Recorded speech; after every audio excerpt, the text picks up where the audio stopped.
இரட்சகருமாகிய இயேசு கிறிஸ்துவின் இனிய நாமத்தினால் இம்மானுவேல் விசுவாச ஊழியங்கள் வழங்கும் வாரம் ஒரு வசனம் என்ற தலைப்பில் இந்த 283ஆம் நிகழ்ச்சியில உங்களை சந்திப்பதில் மிகுந்த மகிழ்ச்சி அடைகிறோம். இந்த உலகத்தில் நாம் ஒவ்வொருவருக்கும் ஒரு பாடு உள்ளது. அதை வேதாகமும் ஒரு சிலுவை என்று சொல்லுகிறது. எனவே அந்த சிலுவையை நாம் சுமந்து கர்த்தருக்கு பின் சென்றால் மட்டுமே அவருக்கு சீஷனாக முடியும் என்று வேதாகமும் கூறுகிறது.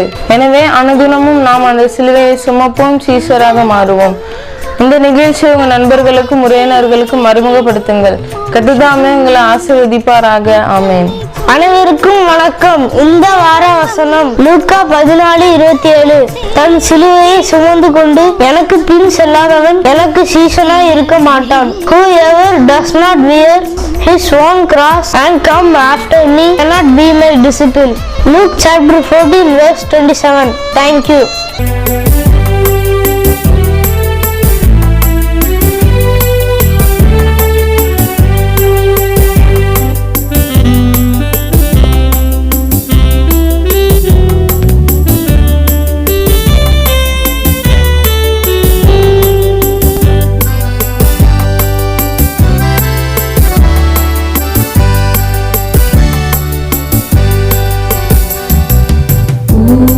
To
கிறிஸ்துவுக்குள் அருமையானவர்களே, ஆண்டவராகிய இயேசு கிறிஸ்து நாமத்தினாலே உங்களை நான் வாழ்த்துகிறேன்.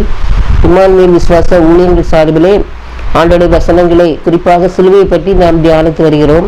இந்த 283வது வாரத்திலும் கூட சிலுவை குறித்து ஆண்டவர் நமக்கு சொல்லக்கூடிய சில கட்டளைகளை இந்த நேரத்தில் நாம் தியானிக்க இருக்கிறோம். லூக்கா 14ஆம் அதிகாரம் 27வது வசனத்துல, தன் சிலுவையை சுமந்து கொண்டு எனக்கு பின் செல்லாதவன் எனக்கு சீஷனாய் இருக்க மாட்டான் சொல்லியிருக்கு. தன் சிலுவையை சுமந்து கொண்டு எனக்கு பின் செல்லாதவன் எனக்கு சீஷனாய் இருக்க மாட்டான்னு சொல்லப்படுது. உலகத்துல ஒவ்வொருவருக்கும் ஒவ்வொரு சிலுவை கொடுக்கப்பட்டது. ஆண்டவர் கொடுக்கப்பட்டது மர சிலுவை. ஆனா நம்ம எல்லாருக்கும் கொடுக்கப்பட்டிருக்கிறது பலவிதமான பிரச்சனைகள், பாடுகள், கஷ்டங்கள், துன்பங்கள், மரண நெருக்கடிகள், இப்படிப்பட்ட காரியங்களை நாம சிலுவை என்று சொல்கிறோம். ஆண்டவர் நம்முடைய வாழ்க்கையிலே வரக்கூடிய எல்லா பிரச்சனைகளையும் அவர் அனுமதிக்கிறார் அப்படின்னு சொல்லி நாம நினைக்கும் பொழுது நம்ம அது அதிகமாக கஷ்டமாக உணர மாட்டோம். அப்ப ஆண்டவர் இந்த சிலுவை எனக்கு தந்திருக்கிறார்னு சொல்லி நம்ம தைரியத்தோட, ஆண்டவர் எப்படி சிலுவையில வெற்றி சிறந்தாரோ அது போல நானும் கூட இந்த சிலுவையை வெற்றி சிறப்பேங்கிற ஒரு தைரியத்தோட நம்ம செய்யணும் அப்படின்னு சொல்லி ஆண்டவர் விரும்புகிறார். அதனால சொல்றாரு, சிலுவையை சுமந்து இயேசுவின் பின்னால் செல்ல வேண்டும். இந்த பிரச்சனைகள் வரும்பொழுது அந்த பிரச்சனைகளை தீர்ப்பதற்காக நம்ம உலகத்தை நோக்கியோ அல்லது மனுஷரை நோக்கியோ அல்லது பிசாசை நோக்கியோ நம்ம போகவே கூடாது. ஒருவேளை அது ரொம்ப நாள் நம்ம சுமக்க வேண்டியது இருக்கும். அந்த பிரச்சனைகளை ரொம்ப நாள் நம்ம கையாள வேண்டி இருக்கும். அந்த பிரச்சனைகள் மத்தியிலேயே நம்ம வாழ்க்கையை நடத்த வேண்டியது இருக்கும். ஆனாலும் கூட ஆண்டவர் சொல்றாரு, தன் சிலுவையை சுமந்து கொண்டு எனக்கு பின் செல்ல வேண்டும், அவருக்கு பின் செல்ல வேண்டும். அப்படி இருக்கும் பொழுது அந்த கிறிஸ்டியன் கதையில நம்ம பார்க்கிறோம். ஆண்டவரை நோக்கி வரும்போது, சிலுவையை நோக்கி வரும்போது அவருடைய பாவங்கள், அவருடைய கஷ்டங்கள் எல்லாம் உருண்டு கீழே விழுந்துருது. அது போல நாம் என்ன செய்யணுமோ, ஆண்டவருக்கு பின் செல்லும் பொழுது நம்முடைய பாவங்கள், துக்கங்கள், கஷ்டங்கள் எல்லாவற்றையும் அவரை நோக்கி என்ன செய்யணும், நம்ம சுமந்து செல்ல வேண்டும் என்று சொல்லி அவர் கட்டளை கொடுத்திருக்கிறார். இரண்டாவது பாருங்க, மத்தேயு 16:24, தன்னைத்தான் வெறுத்து தன் சிலுவையை எடுத்துக்கொண்டு என்னை பின்பற்ற கடவுள்னு போட்டுது. தன்னைத்தானே வெறுக்கணும். இன்னைக்கு அப்படி காரியங்களே இல்லையா? நான், எனக்கு, என் குடும்பம், எனக்காக தான் எல்லாம் வேணும். எது எடுத்தாலும் சரி, ஒரு பொதுவான ஒரு காரியத்துல இருந்தா எனக்கு அது வேணும், எனக்கு என்ன கிடைக்கும், உங்களுடைய காரியங்கள் தான் நிறைய இருக்கு. தன்னைத்தான் வெறுக்கணும். ஆண்டவர் சொன்னாரு, எல்லா காரியங்களும் அவர் வெறுக்கிறவராகவே இருந்தார். அந்த அவர் ஒரு நினைச்சாச்சுன்னா ஒரு பணக்கார அரண்மனையில அவர் பிறந்திருக்கலாம். ஆனா அவர் அப்படி பிறக்கல. பாருங்க, ஒரு ஏழை குடிசையில் ஒரு மாடு தொழுவத்துல பிறந்தாருன்னு சொல்லி பாக்குறோம். உலகத்தை படைத்தவருக்கு இந்த உலகத்துல இடமே இல்லை, அப்படி ஒரு நிலைமை இருந்துச்சு. அப்படி இருக்கும்போது தன்னைத்தானே வெறுத்து எல்லா காரியங்களையும், தனக்கு தான் ஆடம்பரம் வேணும்னு சொல்லி அவர் நினைக்கவே இல்லை. ஆனா நாம இன்றைக்கு அப்படி நினைக்கல. எல்லா காரியங்களையும் பகட்டா இருக்கணும், ரொம்ப புகழா இருக்கணும் அப்படின்னு சொல்லி நினைக்கிறோம். ஆண்டவர் சொல்றாரு, தன்னைத்தான் வெறுத்து பின் சிலுவையை எடுத்துக்கொண்டு என்னை பின்பற்ற கடவுள். ஆண்டவர் நமக்கு என்ன தந்திருக்கிறாரோ அதை அடக்க ஒழுக்கத்தோடு நம்ம என்ன செய்யணும், செயல்படணும் அப்படின்னு சொல்லி சொல்றாரு. அருமையானவர்களே, அது போல கலாத்தியர் 2:20 சொல்லியிருக்காரு, கிறிஸ்துவுடனே கூட சிலுவையில் அறையப்பட்டேன், ஆனாலும் பிழைத்திருக்கிறேன். கஷ்டம்தான், அந்த உலகத்துல ரொம்ப கஷ்டம்தான், கஷ்டமா தான் இருக்கு வாழ்றதுக்கு. சக மனிதர்களோடு இணையா நமக்கு வாழவே முடியல. நாம சரியா இருந்தாலும் நம்ம சுற்றி இருக்கிறவங்க சரியாக இல்லை அப்படிங்கிற ஒரு எண்ணம் நிலைமை வரும்பொழுது நம்ம நினைக்கணும், ஆண்டவர் சொல்றார், பச்சை மரத்துக்கு எதை செய்வார்கள், பட்ட மரத்துக்கு எதை செய்வார்கள் அப்படின்னு சொல்லி சொல்றார். அப்படி இருக்கும் பொழுது ஆண்டவர் என்னென்ன பாடுகள் எல்லாம் அந்த உலகத்தில் அனுபவிச்சாரு, நன்மை செய்யறவராகவே சுற்றித்திருந்தான்னு சொல்லி அவரை பற்றி நம்ம பார்க்கிறோம். ஆனாலும் கூட அவருக்கு எதிரிகள் இருந்தாங்க. அவர் யாரையாவது கொடுமைப்படுத்தினாரு, கஷ்டப்படுத்தினான்னு சொல்லி இருக்கா? அந்த தேவாலயத்துல ஜனங்களை, அந்த அதுல வியாபாரம் செய்தவங்களை அடிச்சாருங்கிற தவிர மற்ற காரியங்கள் எல்லாம் ஒரு காரியத்திலேயாவது அவரை பற்றி குற்றம் சொல்லவே முடியாது. அதுவும் கூட அவர்கள் தவறு செய்த வியாபார ஸ்தலமாக ஜெப ஆலயத்தை மாற்றினால்தான் அவர் கோவப்பட்டார். மற்றபடி எல்லாருக்கும் எல்லா காரியங்களையும் பாருங்க, அவர் மனதுருகின்னு சொல்லியே இருக்கும். மனதுருகி தான் எல்லா காரியங்களையும் செய்தார். ஆனா அவரை யார் நல்லவங்கன்னு சொல்ற ஆட்கள் ரொம்ப குறைவா தான் இருந்தாங்க. நல்ல சிலுவையில் அடிச்சாங்க. பாருங்க, அப்படி இருக்கும் பொழுது நம்ம என்ன செய்யணும், கிறிஸ்துவை ஏற்றுக்கொண்டு பிழைக்கணும். அப்ப இந்த உலகத்துல ஆண்டவரையே அப்படி செய்தாங்க, நம்மள அப்படிதான் இருப்பாங்கன்னு சொல்லி நம்முடைய ஆண்டவருக்குள்ளான நம்முடைய நல்ல குணங்களை, குணாதிசயங்களை மாற்றிக்கொள்ளவே கூடாது. அதுதான் ஆண்டவர் நமக்கு கட்டளையாக நினைச்சிருக்காரு, சொல்லியிருக்காரு. அது போல 1 கொரிந்தியர் 1:17 போட்டு பாருங்க, கிறிஸ்துவின் சிலுவை வீணாய் போகாதபடிக்கு சாதுரிய ஞானம் இல்லாமல் பிரசங்கிக்கவே அனுப்பினார். ஆண்டவருடைய சிலுவையை, அவருடைய சிலுவை பாடுகளை பற்றி சொல்லிருக்கலாமே, எதனால வந்தாருங்கிறது மற்றவங்களுக்கு என்ன சொல்லணும். உலக பிரகாரமா மற்றவங்க சொல்லுவாங்க, சிலர் சொல்லுவாங்க, ஆண்டவர் அவரு தேவனா இருந்தா, கடவுளா இருந்தா, அது சிலுவையிலிருந்து எதுக்கு அவரு சாகணும், சிலுவையிலிருந்து இறங்கி வந்திருக்க முடியாதா, அவருக்கு பல வேற யாரையாவது அனுப்பி அவர் கொண்டிருக்க முடியாதா, அப்படி இப்படிலாம் நினைச்சுவாங்க, கேட்பாங்க. அப்படி இல்லை. ஒரு குழந்தை நம்ம போறோம், ஏதோ ஒரு படகுல போறோம், நம்முடைய குழந்தை கீழே தண்ணிக்குள்ள தவறி விழுந்துட்டுனா தாயோ தகப்பனாதான் அதுக்காக அங்கலாய்ப்பாங்க. தனக்கு நீச்சல் தெரியாட்டா கூட தண்ணிக்குள்ள விழுந்துருவாங்க அந்த பிள்ளைகளை காப்பாற்றுறதுக்காக. அதுபோல ஆண்டவர் தன்னுடைய பிள்ளைகளாக தன்னுடைய சாயலாக படைக்கிறதுல நமக்காக அவ்வளவு வைராக்கியமாக செயல்படுகிறார். அப்படின்னாலே அதை நம்ம மற்றவங்களுக்கு சொல்லணும்.